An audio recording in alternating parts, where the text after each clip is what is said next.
দিয়া আপনারা দান খয়রাতে এই মাদ্রাসার প্রতিষ্ঠা হয়েছে এবং চলিয়ার আপনারা কৃতজ্ঞতাও আমরা প্রকাশ করিয়ার আর আপনারা সেই আন্তরিকতা সেই মায়া মহব্বতর ধারাবাহিকতা যাতে বজায় থাকে দীর্ঘমেয়াদী থাকে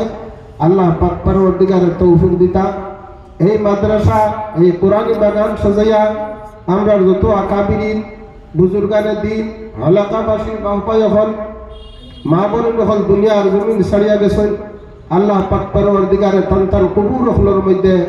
অগণিত রহমতর জড়ি বর্ষকা আল্লাহুম্মা আমিন। আর যারা এখনো আমরা বিশেষভাবে প্রেরণা দিতরা সাহায্য সহযোগিতা করিয়া আমরা আগে যাইবার লাগিয়া অনুপ্রেরণা দিতরা আমরা তান কৃতজ্ঞতা প্রকাশ করিয়ার আল্লাহ পাক পরওয়ারদিগারে তান জীবনের মধ্যে বেশ করিয়া বরকত দান করুক আল্লাহুম্মা আমিন।